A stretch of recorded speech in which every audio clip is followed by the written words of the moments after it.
Cincin kewibawaan manfaatnya apa aja loh? Kok namanya juga kewibawaan yo. Namanya juga kewibawaan, kita itu lebih disegani orang. Nah, iku ki eh ibarat katakan kewibawaan, kita tuh lebih wibawa. Nek nek nek menurutmu ya anakku wibawa enggak? Ora yo. Jare kok yang stres sih. Jadi rano wibawa nih belas.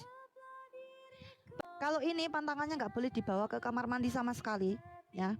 Kalau ini itu masih boleh dibawa ke kamar mandi, tapi guys, Jose lagi semangat guys sih, semangat 86. Tapi ini ya, ini kan dalamnya ada ini ya, ada tabung juga, tabung rajahan. Ini nggak boleh dibawa ke kamar mandi, jadi kamu simpen saja. Jadi kamu pakai tabungnya saja ya. Tapi fungsinya tetap sama kok. Hanya ini kan rajahan, jadi potongan ayat-ayat suci nggak boleh dibawa, terkena najis, nggak dibawa ke kamar mandi pun nggak boleh ya. Mbak, kalung sing mbok ndolokku apik, boleh pesen. Jadi kamu check out kalung hijau itu. Terus pesennya gini, Mbak, seperti punya Mbak Yana. Nanti tak kirim seperti punya saya, ya. Kalung mata kucing keranjang nomor piro, Mbak? Cek guys. Nomor 25. Ini lagi ada potongan diskon 9.000 ya. Terus gratis ongkir. Oke guys.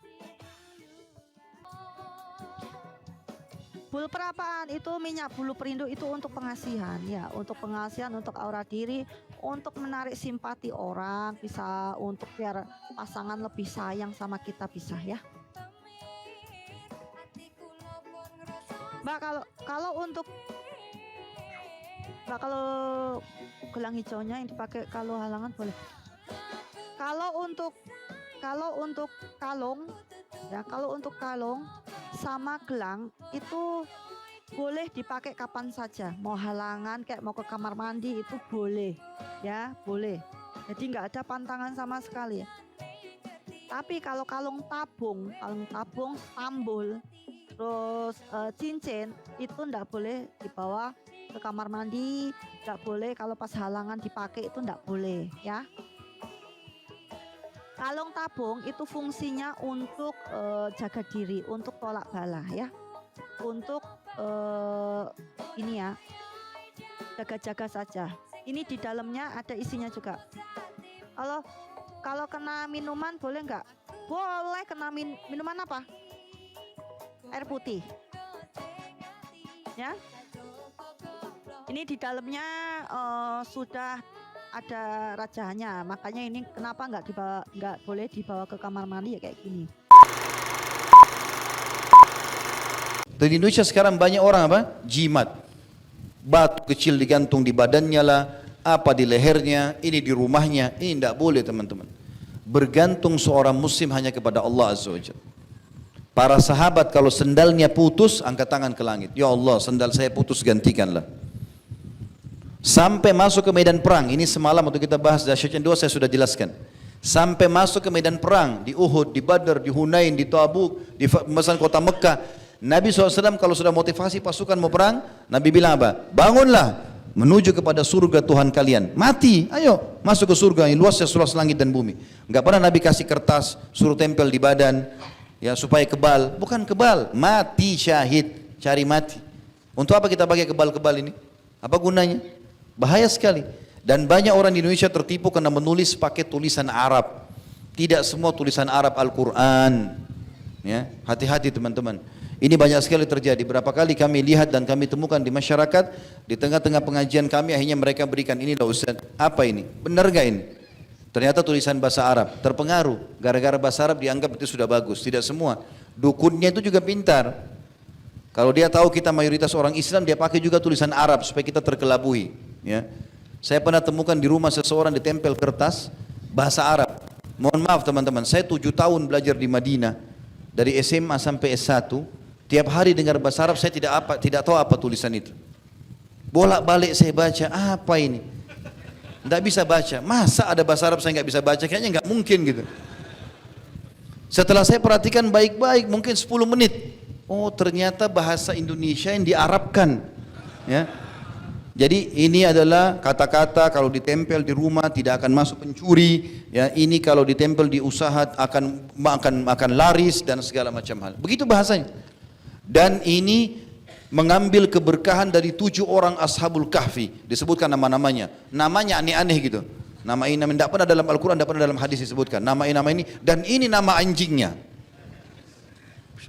Subhanallah, saya bilang sama orang yang punya toko itu, ini waktu antum tempel, siapa tempel? Dia bilang ayah saya. Saya tanya, semenjak ditempel, pernah nggak ada pegawai mencuri? Banyak yang mencuri. Banyak yang mencuri. Tertipu dengan itu. Jangan teman-teman pakai begini. Mau usaha laris gampang, mudah. Modalnya halal, sistemnya halal, ya. Kemudian juga produknya halal, demi Allah laku. Sahabat Nabi sudah praktikin itu, jadi kaya raya. Saya juga terjun di bidang bisnis. 3 resepnya, modalnya halal, jangan dari uang riba, jadi penipuan dan segala macam. Yang kedua sistemnya halal, jangan ada zaliman, jangan ada gharar, jangan ada sistem yang diharamkan. Dan produknya halal, laku, nggak ada masalah. Nggak usah pakai tempel-tempel ini, panggil jin, panggil segala macam. Kita nggak usah lintas alam, ya. Itu panggil jin, lintas alam, nggak perlu. Jin itu teman-teman lebih di bawah manusia, manusia di atas mereka. Makanya semua nabi-nabi 124 ribu nabi, diantaranya 313 rasul dari manusia, nggak ada dari jin. Iya, Nabi SAW tidak pernah pakai jasa mereka. Nabi nggak pernah pakai khadam, nggak ada khadamnya Nabi. Nabi nggak pernah bilang, ini loh khadam saya jin ini namanya, hormati ya, nggak pernah. Nggak pernah ada riwayat. Sahabat Abu Bakar, Umar, Uthman nggak pernah dinukil masalah itu. Mereka nggak pakai jin. Jin yang datang ke Nabi dinukil adalah jin Nusaybin. Wilayah Nusaybin, wilayah Irak 1 kali saja. Datang, mereka baca, dengar Quran, mereka masuk Islam, mereka pulang jadi da'i di kaumnya. Tidak pernah lagi Nabi bahas mereka. Sekali saja itu. Itu saya sudah sebutkan di kajian sirah tentang masuk Islamnya jin Nusaybin.